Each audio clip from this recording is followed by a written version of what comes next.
व्यसन जन तो तेने कहिए जो पीर पराई जाने रे।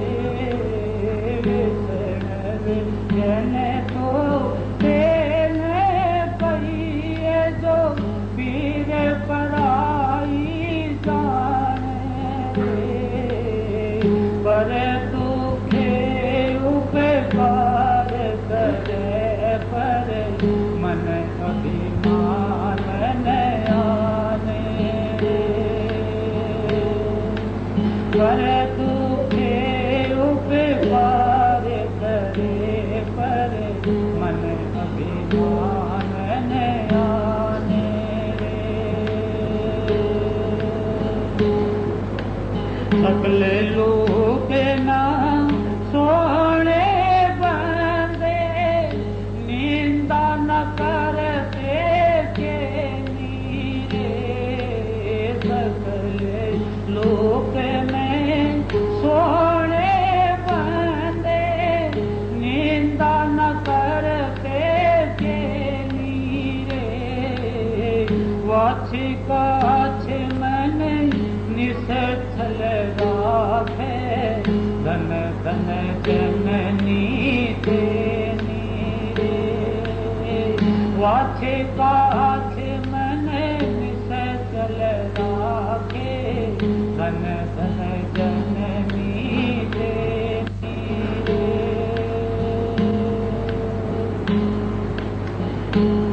समदृष्टि ने प्रसन्ना चाही पर स्त्री जाने मात रे। समदृष्टि ने प्रसन्ना चाही पर स्त्री जाने मात रे। जीवा थकी असत न बोले पर धन लाव न हाथ रे। जीवा थकी असत न बोले पर धन लाव न हाथ रे। मोह माया व्यापे नहीं जेने दृढ़ बैराग जेना मन मेरे। मोह माया व्यापे नहीं जेने दृढ़ बैराग जेना मन मेरे। राम नाम सो तारी लागी सकल तीरथ पे नाथन मेरे। राम नाम सो तारी लागी सकल तीरथ पे नाथन मेरे।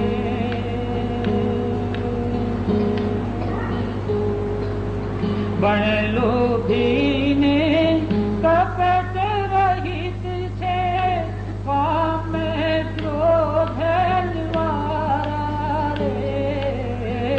बण लोभी ने कपट रहित छे काम क्रोध निवारा रे। बण नर सैयो तेनो दर्शन करता कुल एको तरता रे। बण नर सैयो तेनो दर्शन करता कुल एको तरता रे। व्यसन जन तो तेने कहिए जो पीर पराई जान रे। पर दुखे उपकार करे पर मन अभिमान न आने रे।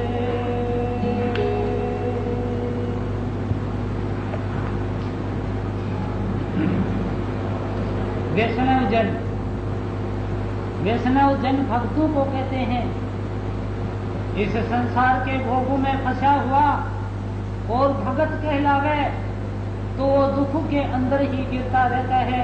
और वो दुख क्या है, हम इस संसार में रोजाना देखते हैं, हमारे माता पिता कुछ एक चले गए, कुछ जाने को है, हमारा भी नंबर है, ना जवान का पता, ना बच्चे का पता, ना बुजुर्ग का पता, ये भी पता नहीं कि कौन किस वक्त इस संसार से चला जाएगा। वक्त बड़ा अनमोल है, एक एक पल हर कोई ऐसे कहते हैं काटते हैं हम काल, काल सभी को काटता, क्या बूढ़ा क्या बाल। के काल नाम समय का है और ये मनुष्य जीवन, ये जितनी भी रचनाएं, ये सारा ही समय के दायरे में है, इसलिए ये इसका वक्त आता है। ये मनुष्य जन्म परमात्मा ने अपने से दूसरे नंबर पर बना दिया। देवता तरसते हैं, सारी योनियां तरसती हैं इस मनुष्य जन्म के लिए, और हमें वो मिल गया है, इसमें कोई संशय नहीं है। यहाँ बैठे हैं,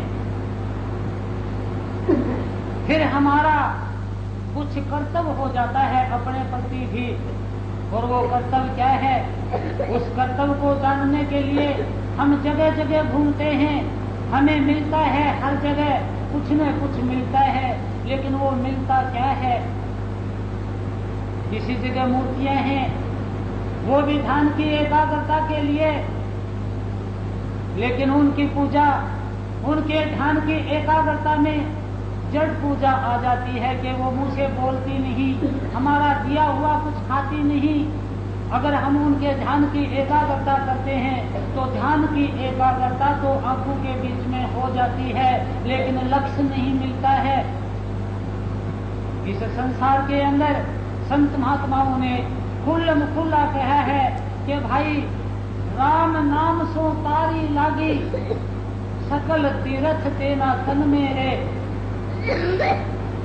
अब संत महात्माओं ने बतलाया कि राम भी चार हैं, एक राम घट घट में बोले, एक राम दशरथ गढ़ डोले, एक राम का सकल पसारा, एक राम त्रिगुण से न्यारा। ये घट घट में बोलने वाला राम, ये मन है। ये दशरथ के घर डोलने वाला राम, हम सारे के सारे हैं।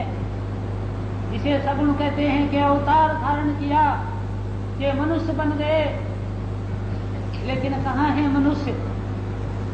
नजर उठा के देखेंगे, मनुष्य किसे कहते हैं, जिसमें मनन शक्ति हो, विचार करने की शक्ति हो, अच्छा क्या है बुरा क्या है, काम क्रोध लोभ मोह अहंकार, इन पांचों भूतों के ऊपर संयम हो जिसका, और बरतते हो तो संयम में रख के होश में रह के बरतते हो, अपना खान पान रहन सहन और वातावरण सुधरा हुआ हो। संत महात्माओं ने बतलाया कि मनुष्य बनने के बाद तो ये साधना आत्मा को परमात्मा से मिलाने की इतनी आसान हो जाती है जिसका कोई अंदाजा ही नहीं। ये अलग अलग पूजाएं बतलाई, ये मुद्राएं, जैसे जिसे भूतरी के भवों के बीच में ध्यान को लगा के ध्यान की एकाग्रता कर लें, खेतरी के जीभ को ताबू में लगा के कर लें, आंखों से ऊपर ध्यान लगा के कर लें, उन्मनी के इस ध्यान से भी परे कोई उन्मनी मस्ती की अवस्था है कि हद में रहे सो मानवा। पांचों भूतों को जो संयम में रखता है उसे मनुष्य कहते हैं, बेहद रहे सो पीर, पांचों भूतों को बरतना बंद कर देता है उसे पीर कहते हैं, उसे देवता कहते हैं। हद बेहद दोनों तजय ताका नाम फकीर, कि जिसको ये भी पता नहीं हो हद को भी और बेहद को भी त्याग जाए और मस्त हो जाए उसे फकीर कहते हैं। हम इस संसार के अंदर ये देखते हुए चले, अष्टांग योग है वो हमें क्या बतलाता है कि 8 रीतियां बतलाता है, यम नियम आसन, प्राणायाम, प्रत्याहार, ये 5 चीजें हैं। ये हमारे बाहरी आचरण को सुधारने के लिए, खान पान को ठीक करने के लिए, श्वासों को संयम में रखने के लिए, एक जगह आसन ठीक जगह रखने के लिए और बाहर की भीतर की पवित्रता के लिए, अपने आप को परमात्मा के सतगुरु के अर्पण करने के लिए, इन कामों के लिए है। ये बाहरी स्वाध्याय के लिए, ये अच्छी पुस्तकों का अध्ययन करना और अपने आप को भी पढ़ना। स्व अध्याय का मतलब है कि अपने आप को जानना कि मैं कौन हूँ, कहाँ से आया और जाना कहाँ है। अगर ये बात हमने नहीं जानी तो हमारा मनुष्य जन्म निष्फल हो गया है। आए थे अपना खुद का काम करने के लिए और लग बैठे हैं औरों के कामों के लिए। एक एक पल बीतने लग रहे हैं, हमारे पास इस काम के लिए फुर्सत नहीं है और कामों में हमने पूरा जोर लगा दिया है। और 3 अवस्थाएं वो अंदर की बतलाई हैं। धारणा, ये जो कुछ हम सत्संग में सुनते हैं उसके ऊपर मनन करें, विचार करें, उन विचारों को अपने अंदर धारण कर लें। धारण करने के बाद ये ध्यान की एकाग्रता करके देखें। ये ध्यान की एकाग्रता एक बड़ा ही अनोखा विषय है और इस विषय के बारे में अगर किसी ने ना उपदेश लिया है, ना अंतर में ध्यान लगाने का पता, लेकिन वो भी अगर ध्यान की एकाग्रता की कोशिश करता है तो उसको भी एक अनोखा ही अनुभव होता है। जब उपदेश नहीं लिया था, जब इस बात का पता भी नहीं था कि अंदर में क्या होता है, कहाँ चढ़ाई होती है, कहीं गायत्री मंत्र बता दिया, कहीं हनुमान जी का मंत्र बता दिया, कि कहीं ओम नमो भगवते वासुदेवाय बता दिया, पता नहीं कितने मंत्र बता दिए। और जब उन मंत्रों को रटते हुए किसी ने कहा कि भाई चांद को देखने से आंखों की ज्योति बढ़ती है, और चांद की तरफ ध्यान जमाना शुरू कर दिया। जब 1 दिन, 2 दिन, 3 दिन हो गए, वो ध्यान ज्यादा जमा, उस वक्त ऐसे अनुभव होया कि जैसे एक रोगन की हवाई जहाज ऊपर उठती है कि 4 पाई पर से शरीर उठ के आकाश में उड़ने लग गया चांद की तरफ। जब ऊंचाई पर जा लिया उस वक्त भय हो गया कि हाय कभी मेरी ये दुनिया, मेरे ये काम धंधे जो हम जिनमें फंसे हुए हैं उनने एकदम नीचे उतार लिया कि कभी ये दुनिया ना चली जाए, क्योंकि और दुनियाओं का हमें ज्ञान नहीं है, इस दुनिया का हमें पूर्ण ज्ञान है। ये रचना कुछ ऐसी है कि हम भूल जाते हैं कि पिछले जन्म में क्या थे, कहाँ थे, कैसे थे। अगर हमारे याद भी रह जाए तो इस संसार के हालात, कुटुंब के हालात, रिश्तेदारों के हालात, इस शरीर के हालात हमें दूर का सोचने के लिए समय ही नहीं देते हैं। किसी के बीमारियां, किसी के बच्चों का पालन, किसी के बच्चों की शादियां, किसी के लड़ाई झगड़े, किसी के मुफ्त में बाजी, और 24 घंटे हमारा मन उन सौदों के अंदर ही फंसा रहता है। लेकिन संत महात्मा कहते हैं कि आप एक बार अपने ध्यान को जमा के आंखों के बीच में तो आके देखेंगे, आपकी बैठक आज्ञा चक्र में है, आंखों के बीच में। इससे नीचे तालू से होके आत्मा के करंट ने दिल की धड़कन को चलाया, दिल की धड़कन से नाभि में गर्मी आई और पंजे तक ये करंट चला गया। सब संत महात्माओं ने बतलाया है। कबीर जी कहते हैं कि कबीरा धारा अगम की, सतगुरु दई लखाए, ताही उलट सुमरन करो स्वामी संग मिलाए। ये इस धारा को जो मृत्यु के वक्त होता है वो अपने आप होता है, हम बेहोशी में होते हैं, हमारा जोर नहीं चलता है, उस वक्त हम घबरा जाते हैं कि आंखों के बीच में सिमटाव होके आत्मा सूक्ष्म शरीर में जाके कर्मों का दंड भोगती हुई फिर जन्म ले लेते हैं। अगर यही काम मरने से पहले करके देख लिया ध्यान की एकाग्रता से, तो संत महात्मा गारंटी देते हैं कि उसे मरना नहीं पड़ेगा, क्योंकि वो होश में आ गया है कि मृत्यु क्या है। इस मरने से सारा संसार डरता है। निर्भय वो होता है जो इस काम को मरने से पहले करके देख लेता है। हर कोई जानता है कि पैर ठंडे हो गए, हाथ की नाड़ी कंधे में गई, दिल की धड़कन बंद हो गई, आंखों का झपकना बंद हो गया, ये लो भाई ये तो मिट्टी बची है, इसको उठा लो यहां से। लेकिन संत महात्मा इससे आगे बोलते हैं कि जिस वक्त ध्यान की एकाग्रता आंखों के बीच में होती है, उस वक्त हमें बड़ा भारी भय लगता है कि कभी मैं मर जाऊं और मेरा कुटुंब, मेरा परिवार, मेरे रिश्तेदार रह जाएं, कैसे काम चलाएंगे, क्या होगा। तो संत महात्मा निर्भय करने की कोशिश करते हैं कि भाई घबरा मत जाना, जब तक आपके श्वासों की पूंजी, आपने जितने दिन रहना है इस संसार में, इतने दिन आपने गारंटी के साथ रहना ही है। अगर आत्मा इस शरीर को छोड़ के शरीर से बाहर भी चली गई घूमने ब्रह्मांडों में, तो भी इस शरीर से उसका संबंध जरूर रहेगा, जैसे एक रोशनी का धागा होता है।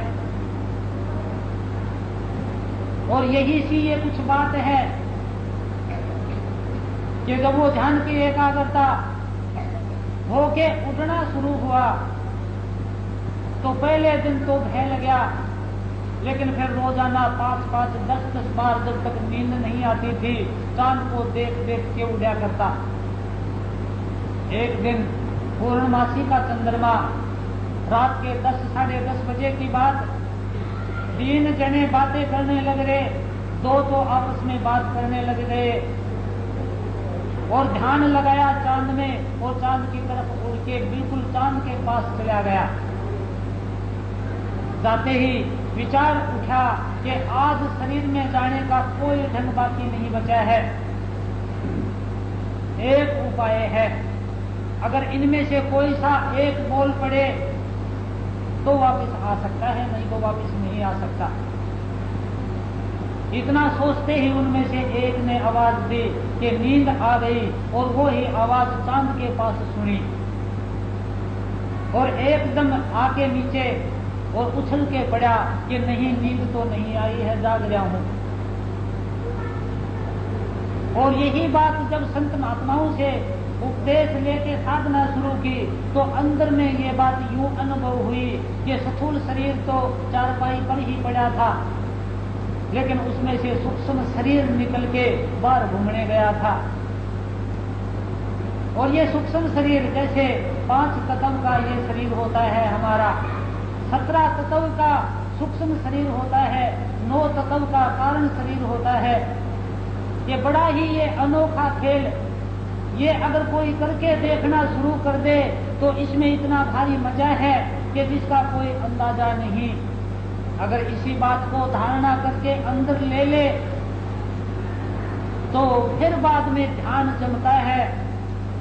ध्यान जमने से समाधि लग जाती है कि 9 दरवाजे खाली हो जाते हैं, जिनके बारे में संत महात्मा कहते हैं कि पाताली रस गगन चढ़ाया, नानक सहजे बदली काया, कि काया बदल गई।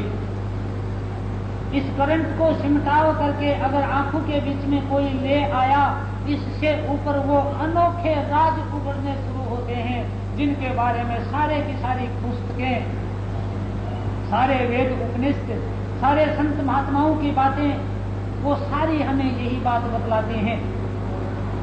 संत महात्मा थोड़ा सा और खोल के बतला देते हैं। वो कहते हैं कि नाम, वो राम का नाम कि जिसके लिए रामायण के अंदर भी आता है।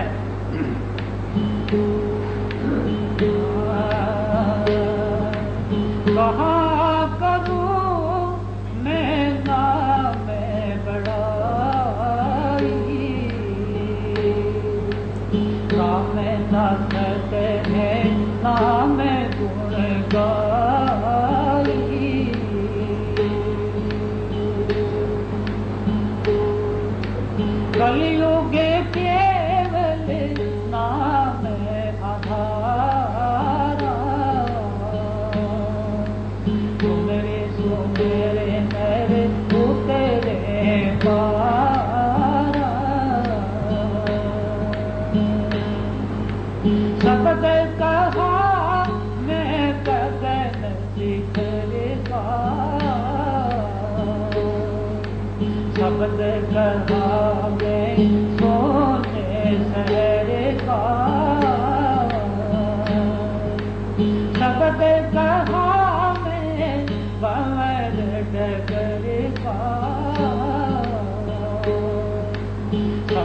कहावे अगन नगर का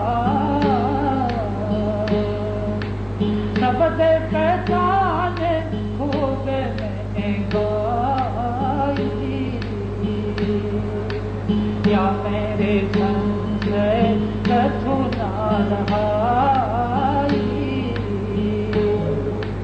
शब्द कमावे सो गुरु पूरा उन चरण की हो जादूरा।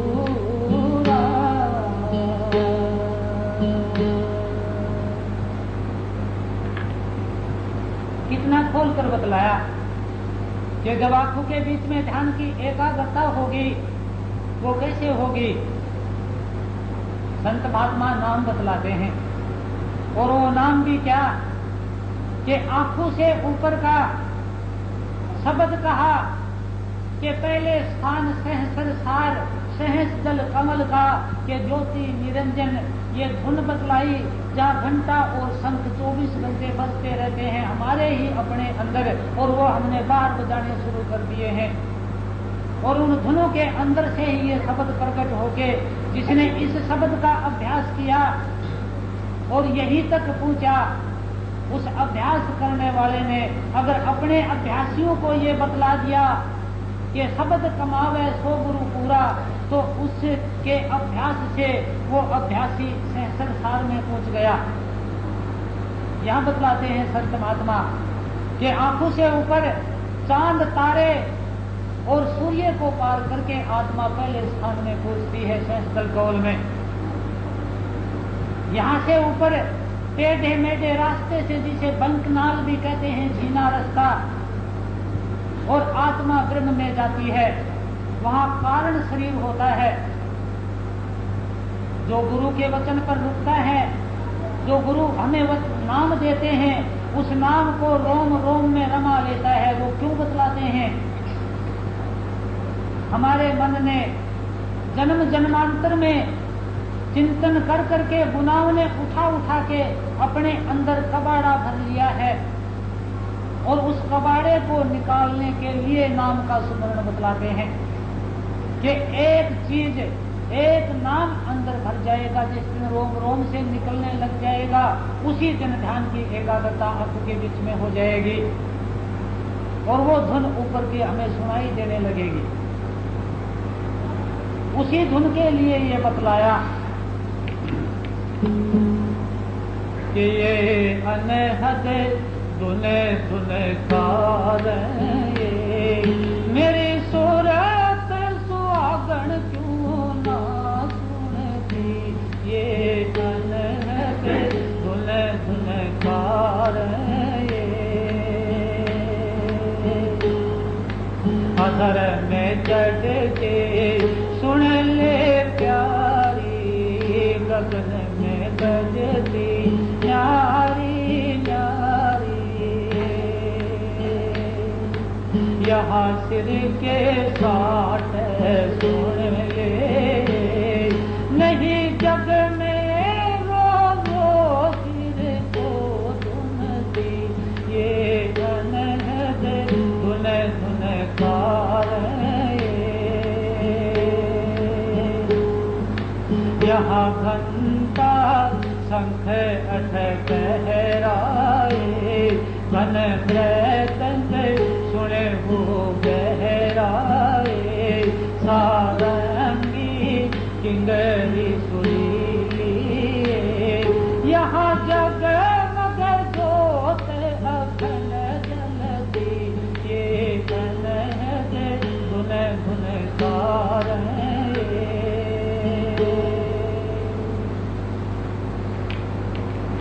और यही धुनें कि जब आत्मा ब्रह्म में पहुंचती है ब्रह्म कहाँ कि जहाँ ओम की धुन है। ओम का मतलब क्या है आकार उकार मकार सकल में आना पालन होना और नाश हो जाना और तीन गुण भी इसे ही कहते हैं रजोगुण तमोगुण सतोगुण। रजोगुण से पैदा होते हैं सतोगुण से पालन होता है तमोगुण से नाश हो जाता है और ब्रह्मा विष्णु महेश भी इन्हें ही कहते हैं। ये अलग अलग समझाने के लिए ये बातें बतलाई। अब विस्तार भी अथा कि हमारी पृथ्वी से 13 लाख गुना बड़ा सूर्य, सूर्य से लाखों गुना बड़े बड़े एक एक तारे, करोड़ों की संख्या में तारे, चांद तारे, और सूर्य को पार करके आत्मा पहले स्थान में पहुंची सहस्त्रधार में। और ये एक त्रिलोकी का विस्तार है। ऐसी ऐसी करोड़ों त्रिलोकियां और करोड़ों सूर्य ब्रह्म से पैदा होते हैं, ब्रह्म में ही समाते हैं। अथाह है ताकत। जब आत्मा पहुंचती है आंखों से ऊपर, उस वक्त ये सारे नजारे देखती है कि ये कहने सुनने से है बाहर की ही बात, लेकिन थोड़ा बहुत अंदाजा लगा के संत महात्मा ये संकेत देते हैं कि भाई आप अपने अंदर आएंगे, उस वक्त आप इन तमाशों को देखेंगे जो तमाशे होने लग रहे हैं। इस शरीर के अंदर एक अथाह खजाना भर दिया गया बनाने वाले ने कि सारा ही ब्रह्मांड सूक्ष्म रूप में भर दिया है कि जो पिंडे सोई ब्रह्मंडे, जो खोजे सो पावे, पीपा कर्णव परम तत्व है सतगुरु होए लखावे। और ये ध्यान की एकाग्रता से हमें पता लगना शुरू होता है कि जब गुरुओं के वचन पर रुकते हैं उस वक्त ध्यान की एकाग्रता आंखों के बीच में होती है। और गुरु भी इसे ही कहते हैं। वो अंधेरे को कहते हैं, वो रोशनी को कहते हैं। जो अंधेरे में प्रकाश करता है उसे गुरु कहते हैं। संत महात्माओं के वचन, प्रवचन, सत्संग ये हमारे अंधेरे में प्रकाश करते हैं कि कहाँ क्या है हमारे शरीर में। एक तत्व में पांचों तत्व, लेकिन एक तत्व ज्यादा होता है तो मिट्टी, पानी, अग्नि, हवा, आकाश। मिट्टी का तत्व मूल चक्र में है जहाँ मोह रहता है, पानी का तत्व श्वास चक्र में है जहाँ काम वासना है, अग्नि का तत्व नाभि चक्र में है जहाँ क्रोध है, हवा का तत्व हृदय चक्र में है जहाँ लोभ है, आकाश का तत्व कंठ चक्र में है जहाँ अहंकार है। वही रजोगुण पानी के तत्व स्वाद चक्र पर काम वासनाओं के बस में होके सारी सृष्टि को रचते हैं। नाभि चक्र में सतोगुण पालन करता है शरीर रूपी सृष्टियों का कि जो कुछ भी भोजन गया वो अग्नि के तत्व पर, ये नाभि चक्र में रस निकला अग्नि के तत्व पर पक्या और सारे शरीर में चला गया। हवा के तत्व हृदय चक्र पर रजोगुण ने हवा के तत्व को बंद किया, शरीर रूपी सृष्टियां ढह गई। ये पांचों काम, क्रोध, लोभ, मोह, अहंकार, पांचों तत्व ये आंखों से नीचे हैं। पांचों प्राण, प्राण अपान, समान, उदान और व्यान, ये प्राण से दिल की धड़कन चलती है, हमारा श्वास चलता है। यहाँ फिर संकेत देते हैं संत महात्मा कि एक समय वन में बसते, वन में रहते हुए मृगराज की नार ने के हर जायो, शेरनी के एक बच्चा पैदा हुआ। पर कारण पाली के हाथ पड़ो, किसी तरह वो पाली के हाथ लग गया, लेकर छेरी के संग रलायो, भेड़ बकरियों में उस बच्चे को मिला दिया। भूल गया कुल का पराक्रम, अपने कुल का पराक्रम भूल गया शेर का बच्चा की कितनी ताकत होती है शेर में। हंडू भयो हरी दूब चरायो, उन्हीं में घूमने फिरने लगा, हरी हरी दूब चरने लगा। सुंदर ऐसे ही आत्मा संग शरीर के निज को भूल के जीव कहायो, कि अपने आप को आत्मा भूल के कि मैं मर जाऊंगा। अगर कुछ मकान के हो गया मैं मर गया, शरीर के हो गया मैं मर गया, कुटुंब के हो गया मैं मर गया, देश के हो गया मैं मर गया, और अपने आप को भूल गया कि कितनी भारी ताकत। और ये भूल हमारी तब मिटनी शुरू होती है जब ध्यान की एकाग्रता आंखों के बीच में होती है और आत्मा का प्रकाश अति तेज सूक्ष्म शरीर में से आना शुरू होता है। के बाद संत महात्माओं के वचन अंदर में वो प्रकाश आना शुरू हो गया, ऊपर से उन धुनों का प्रकाश आना शुरू हो गया, उस शब्द का, उस नाम का। शब्द को ही नाम कहते हैं, आत्मा को ही सुरत कहते हैं। जो सुरत शब्द में अगर कोई उलझ गया तो उसका बेड़ा पार हो गया। आत्मा परमात्मा में उलझ गया अगर परमात्मा को पाना है तो आत्मा से ही पाया जा सकता है, और कोई उपाय है भी नहीं। इस आत्मा के लिए रामायण में एक चौपाई आती है, संत महात्मा भी गाते हैं शब्द,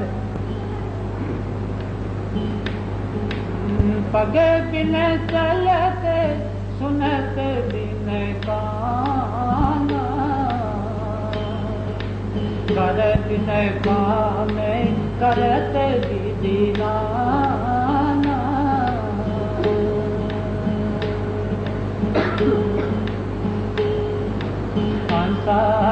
काल बसूर निर्भय देश, जहाँ का बचा फेर नाम रे। अंसा बिन धरणी की बाट, चरण बिना गवन कर रे। अंसा बिन सरवण सुन रे, नैन बिना दरस करे।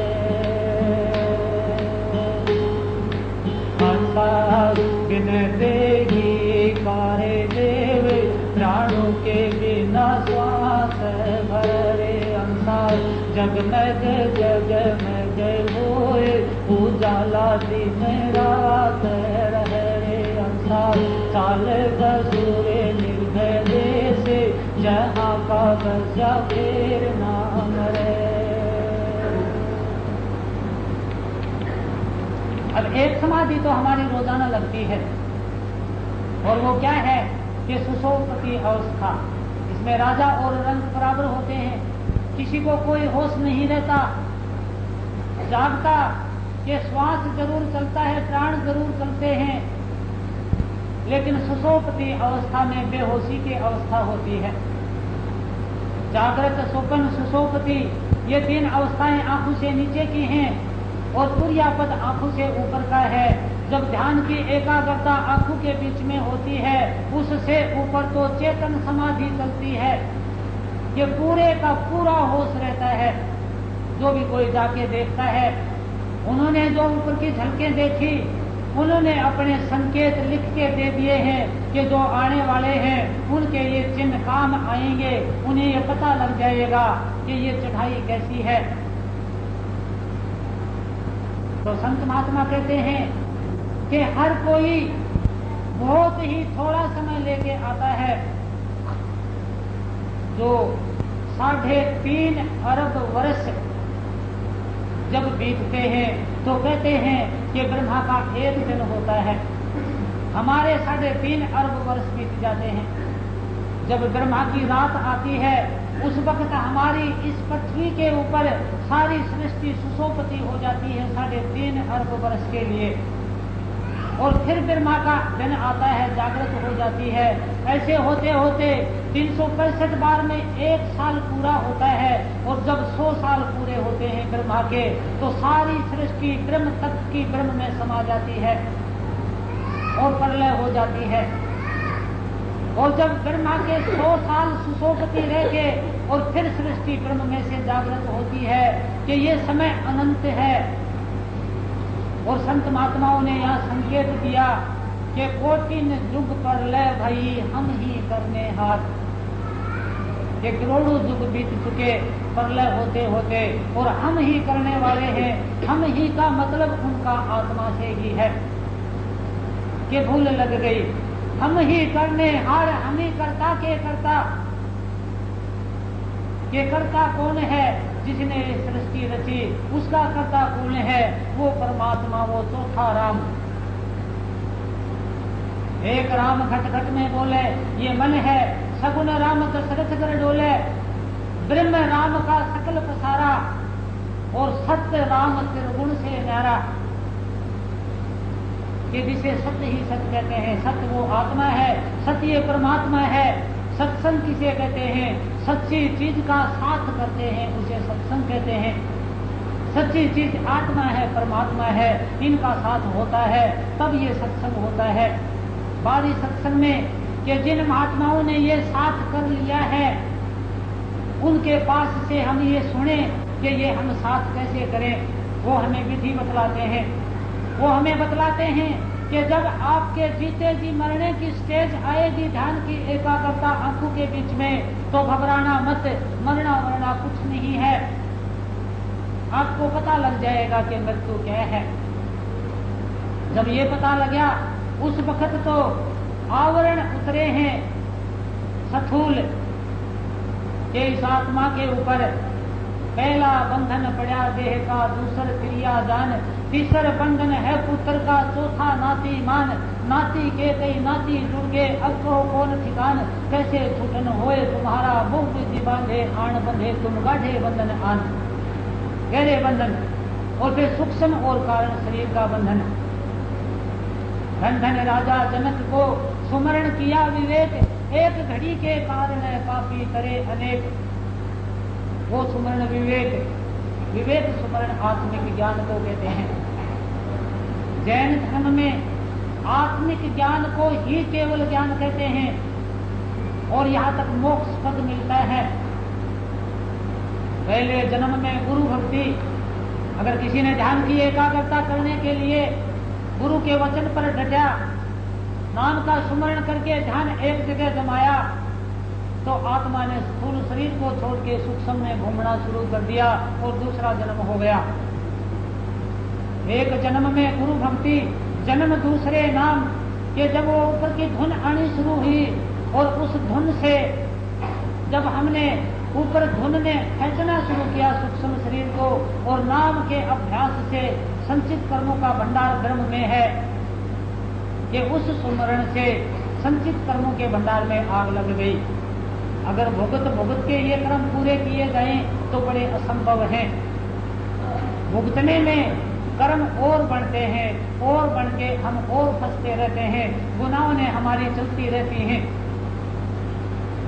और मन भी एक पिंड का है जो आंखों के बीच में आत्मा के आगे है, और एक ब्रह्मांड का मन है, ब्रह्म का अंश। बड़ी भारी ताकत है मन के अंदर भी। और संत महात्माओं के 9 दरवाजे ब्रह्म तक रहते हैं। 10वां ब्रह्म से ऊपर है, स्थूल सूक्ष्म और कारण आवरण उतर के जब आत्मा 10वें द्वार में पहुंची, तब ये पता लगा कि मैं आत्मा हूँ। जन्म दूसरे नाम, जन्म तीसरे मुक्ति पद के कारण शरीर को छोड़ के आत्मा जब गई 10वें द्वार में, तो मुक्ति पद मिल गया, मोक्ष मिल गया। और मोक्ष में गई हुई आत्मा कि जब ब्रह्म के 100 वर्ष पूरे हुए, सृष्टि सुसोपति हुई, 100 वर्ष सुसोपति में लगे, तो पार ब्रह्म का 1 दिन और 1 रात हुए। ऐसे होते होते जब पार ब्रह्म के 100 वर्ष पूरे हुए, तो सारी सृष्टि महाप्रलय में भंवर गुफा तक की भंवर गुफा में समा गई, जहाँ से सोहम शब्द है कि जो तू है सो मैं हूँ, तू है सो मैं हूँ, ये है परमात्मा, तेरे में और मेरे में कोई फर्क नहीं। और 100 साल सुसुप्ति रह के जब सारी सृष्टि फिर बनी, उस वक्त मोक्ष पद में गई हुई आत्मा ने फिर जन्म ले लिया। यहाँ के संत महात्माओं ने शब्द भी कहा कि मीठी हुई कड़वी बेल की काचरी, कड़वा ही फल होए मीठी भई। जब मीठी भई बेल बिछोहा होए, ये बेल से बिछुआ हो गया ककड़ी का, ककड़ी मीठी हो गई। ये स्थूल सूक्ष्म कारण आवरण उतर गए, तो आत्मा निर्बंध हो गई, मोक्ष पद में चली गई। लेकिन मीठी हुई तो क्या हुई, मुड़ के देकर वास, अंदर बीज बाकी रहा फिर जमण की आस। ये वासना का बीज बाकी रह गया। ये संत महात्मा बतलाते हैं कि जो ब्रह्म का महात्मा है, जो ओम रटने वाला महात्मा अगर अपने अंदर उस शब्द को प्रकट करके ओम बतलाता है अपने शिशु को, तो उसको रट रट के और वो ओम के अंदर पहुंच जाते हैं। इसी तरह कि रमा हुआ राम वो 10वें द्वार में है, और वो परमात्मा जिसे सत्य ही सत्य कहते हैं। हमारे इस शरीर में कि जहाँ काप होता है ऊपर नीचे, वहाँ परमात्मा, आंखों के बीच में आत्मा, ब्रह्म में कर्मों की मोटी दीवार, बाहर स्थूल की सारी मोटी दीवारें। अगर गुरु के वचन पर डट के कोई अभ्यास करता है तो आत्मा से परमात्मा को मिला देता है, और इस मिलाने को ही सत्संग कहते हैं। राधा आदि सूरत का नाम, कि आदि में आत्मा जहाँ से आई उसका नाम राधा। स्वामी आदि शब्द निधाम, आदि में शब्द जहाँ प्रकट हुआ उसका नाम परमात्मा। सूरत शब्द और राधा स्वामी दोनों नाम एक कर जानी, कि सूरत शब्द राधा स्वामी आत्मा परमात्मा एक ही बात है। तो यहाँ हर तरह से समझाने की कोशिश करते हैं। मनुष्य जन्म हमारा सफल हो जाता है अगर हम इस काम को कर लेते हैं तो। ये ज्यादा कहने और सुनने का विषय नहीं, ये तो करके देखने का ही विषय है। और जरूर होता है, ध्यान की एकाग्रता से जरूर होता है, लेकिन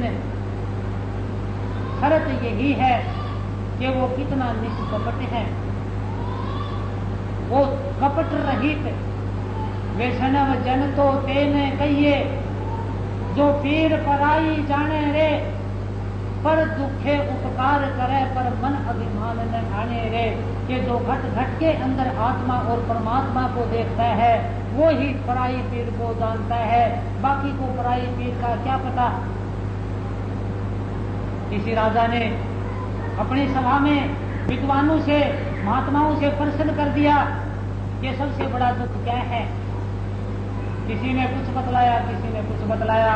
राजा कहने लगा, नहीं मेरे नहीं थी तो महाराज आप बतला दें कि सबसे मोटा दुख भूख का है। कि जी आप तो 100 जन्म से राजा बनते आ रहे हैं। बोला तभी तो मेरे याद है कि भूखे भजन न होए गोपाला, ये ले अपनी कंठी माला। संत महात्माओं ने परमात्मा से मांगा है, लेकिन क्या कि साईं इतना दीजिए जा मैं कुटुंब समाये, मैं भी भूखा ना रहूं, कोई साध न भूखा जाए। ये संतोष से ही हमारी तृष्णा मिटती है, नहीं तो तृष्णा नहीं मिटती। जो 10, 20, 50 भये सो होए हजारों लाख मंगेगी, करोड़ अरब खरब असंख्य पृथ्वीपति होने की चाह जगेगी। स्वर्ग पाताल को राज्य करूं, तृष्णा अधिक अति आग लगेगी। सुंदर एक संतोष बिना सख तेरी तो भूख ना काहू भगेगी। और यही बात हमें सत्संग में मिलती है कि ये वाणियां, ये बातें सुन के कि पराई औरतें माता बहन बेटी के समान, पराये पुरुष पिता भाई बेटे के समान हक के ऊपर अपनी इच्छा को डांट ले, मेहनत करके पसीना निकाल के कमाई करके खाएं और अपनी कमाई को बगैर जरूरत के नाश ना करें। शरीर की कमाई क्या है कि ब्रह्मचर्य का पालन। धन की कमाई क्या है कि हम धन कमाते हैं, उस धन को फिजूल खर्ची में झूठी मान बढ़ाइयों में बर्बाद ना करें। बड़ी मुश्किल से, बड़ी मुसीबत से धन कमाया जाता है। हम सोचते हैं कभी हमारा काम ना बने, नहीं, ये संसार है। इस संसार के अंदर हर किस्म के मनुष्य हैं। अच्छे मनुष्यों को अच्छे मनुष्य मिलते हैं, थोड़ी सी मुसीबत तो आती है ढूंढने में, तो ज्यादा घबराने वाली बात नहीं है। हिम्मत करके अपना काम कर जाएं। अपना काम करने के लिए, आत्मा को परमात्मा से मिलाने के लिए हमें मनुष्य जन्म बड़ा अच्छा मौका मिल गया है। मनुष्य हम तभी कहलाएंगे जब पांचों भूतों पर संयम होगा और देख देख के जरूरत के वक्त बरतेंगे, नहीं तो हम मनुष्यता से भी गिर जाते हैं। 10 बजे का टाइम हो गया है। 15-20 मिनट के लिए महाराज जी आपको 1-2 शब्द सुनाएंगे, तब तक चाय बन